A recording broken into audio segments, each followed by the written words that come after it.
Hi friends, आज मैं आपको कुछ कच्चे केसर आम पकाने के तरीकों के बारे में बात करूंगा। जैसे आप जानते हैं कि आम की पेटियां हम लाते हैं, कच्चे आम की पेटियां, और घर में हम उसे पकाते हैं ताकि हम उसे ऑर्गेनिक तरीके से पका सकें। तो आज हम उसके बारे में बात करेंगे। मैं कुछ तरीकों के बारे में बताऊं तो जैसे कि आप जानते हैं जूट जूट बैग्स वगैरह, बॉटल के बैग्स वगैरह हम यूज़ करते हैं, वो जिसको हम कंतान कहते हैं।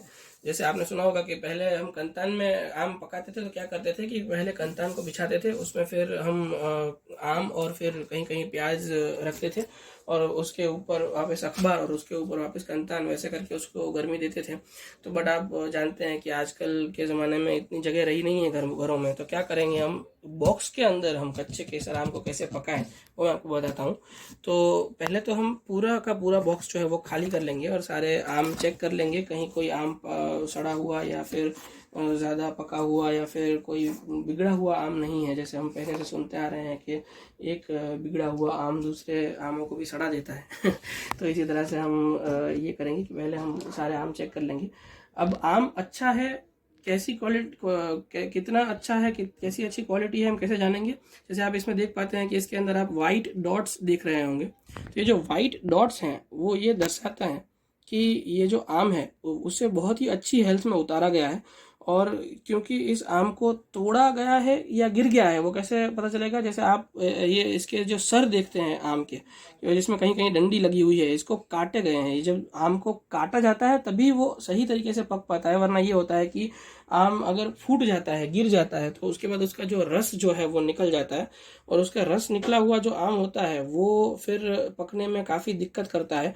आपने देखा होगा कभी कभार आम की जो चमड़ी जो है वो सिकुड़ जाती है। अगर आम की चमड़ी अगर सिकुड़ जाती है तो फिर ये प्रॉब्लम होती है कि आम जल्दी पकता नहीं है, उसे हवा लग गई होती है, और अगर हवा लग गई होती है तो वो आम जल्दी पकता नहीं है। और उसको वो काफ़ी सिकुड़ने के बाद भी अगर आप उसको काटेंगे फिर भी उसमें से आपको मिठास नहीं मिलेगी बिल्कुल भी, वो फिर भी कच्चा या खट्टा होगा। तो ये जो आम है उसको कैसे सिकुड़ने ना दें, सबसे पहले तो आप आम को ऐसी जगह पे रखें जहाँ पे बिल्कुल भी हवा नहीं लग रही है। अगर आपके कमरे में एसी वगैरह है, अगर आपके कमरे में पंखा चल रहा है, तो वैसे जगह पे अगर आप नहीं रखते हैं, अवॉइड कर सकते हैं तो प्लीज़ करिए। अगर आप नहीं अवॉइड कर सकते हैं तो उसे रखिए, बट कैसे रखेंगे मैं आपको बताता हूँ। ठीक है, तो सबसे पहले हमने पूरा बॉक्स जो है उसको खाली कर लिया है, और अब उसके बाद मैं इसके अंदर क्या करूँगा कि जो अखबार है उस अखबार के लेयर्स बनाऊंगा। ऐसे अखबार को मैं बिछाऊंगा, क्योंकि तो ये जो हम अखबार बिछा देंगे, और ये अखबार जो होता है वो एक्चुअली आपको पता है कि सॉलिड मटेरियल होता है। तो इसकी वजह से क्या होता है कि आम जो है उनको बिल्कुल भी हवा कहीं बाहर से लगती नहीं है, हवा को पास नहीं होने देता है अखबार। इस वजह से हम अखबार रखेंगे और आम को बिछाएंगे कुछ इस तरह से।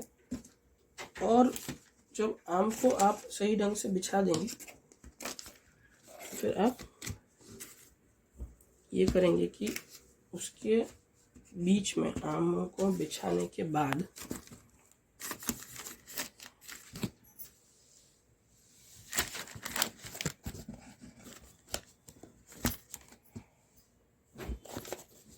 लेयर पूरा बना दीजिए आराम से। ठीक है, आम को बिछा दीजिए। उसके बाद आप ये करिए कि आप कहीं कहीं प्याज जो है उसे रख दीजिए।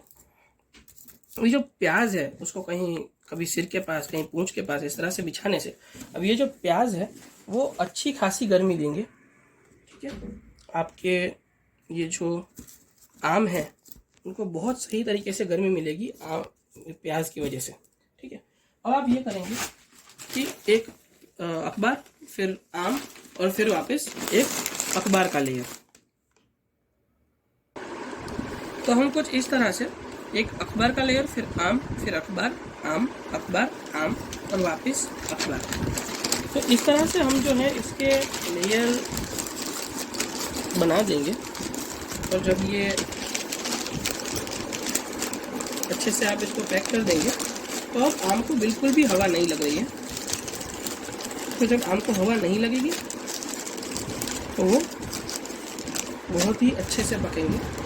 अब मैं आपको ये दिखाता हूँ कि इसे किस तरह से आप रखेंगे। ठीक है, जैसे अब मैंने आपको शुरुआत में कहा था कि जो आम गंदे हैं, जो सड़ गए हैं या फिर सड़ने वाले हैं, उनको अलग कर लीजिए।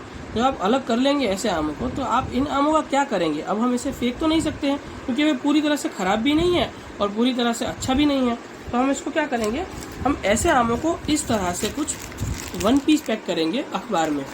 जैसे हमने बाकी आमों को अखबार के ऊपर और नीचे रखा है साथ में, वैसे ऐसे आमों को हम अखबार में 1 पीस पैक करेंगे। और 1 पीस पैक करने के बाद अब आप इस आम को भी इस बॉक्स के अंदर रख सकते हैं उन आमों के साथ। अब ये उन आमों को ख़राब नहीं करेगा, वरना वो दूसरे आम भी बिगाड़ देता। तो ऐसे 1 पीस पैक करिए, उसके बाद आप इसको वापस से अंदर रख दीजिए। तो आप पूरा बॉक्स जो है आपका आप बना लेते हैं, बंद कर लेते हैं। उसके बाद आप इस जूट बैग के अंदर इसे पूरा का पूरा रख दीजिए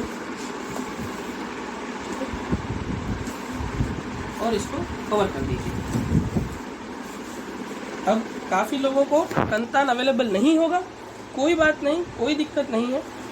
जैसे हमने ये देखा कि हमने प्याज रखे हैं, बट अगर आप प्याज का सेवन नहीं करते हैं और प्याज का सेवन ना करने की वजह से आपके घर में प्याज है ही नहीं, तो अगर प्याज है ही नहीं आपके पास, तो आप ये करेंगे, अखबार का लेयर, आम, अखबार, आम, अखबार, आम, बस इसी तरह से, और ऊपर वापस एक अखबार का लेयर। मतलब आप अगर आपके पास ऑनियन है तो बहुत अच्छी बात है, आप आम का लेयर बना के बीच बीच में कहीं ऑनियन रख दीजिए। अगर आपके पास ऑनियन नहीं है, अगर आप प्याज नहीं खाते हैं, इसकी वजह से आपके पास आप प्याज नहीं है, तो कोई दिक्कत नहीं है, आप सीधा अखबार के ऊपर आम और आम के ऊपर अखबार इस तरह से लेयर बना दीजिए। इसी तरह से अगर आपके पास ये मटेरियल जो कंतान है वो नहीं है तो भी कोई दिक्कत नहीं है। आप सीधा ये करेंगे कि आप जो आपके पास ऐसा ब्लैंकेट होगा घर में, जो आपने सर्दियों के लिए रखा है, उस ब्लैंकेट को गर्मियों में भी यूज में लाइए और इस तरह से पूरा का पूरा जो बॉक्स है उसे ऊपर और नीचे से पूरा इस तरह से कवर कर दीजिए, और ताकि उसमें बिल्कुल भी हवा ना लगे। और फिर उसके बाद आप उसको एटलीस्ट 3 दिन के लिए छोड़ दीजिए कच्चे आमों को, और 3 दिन के बाद अप्रोक्सीमेटली 3.5 दिन जैसे हम कहते हैं, जैसे अगर मैंने सुबह सुबह इसको पैक किया है तो मैं दोपहर या शाम के वक्त उसको 3 दिन के बाद उसको चेक करूंगा, तो मुझे अप्रोक्सीमेटली 1.5 या 2 किलो आम तक खाने को मिल जाएंगे। और इसी तरह से आप वापस से जो आम अभी तक नहीं पके हैं उसको आप पके आम निकाल के वापस से कच्चे आमों को इसी तरह से सेम टू सेम तरीके से बंद करके रख दीजिए। हर रोज थोड़े थोड़े आम आपको खाने के लायक निकलते जाएंगे और आपको आपका जो केसर का स्वाद जो आप बचपन से सोचते आए हैं वो वाला आपको खाने के लिए मिल जाएगा। Thank you very much.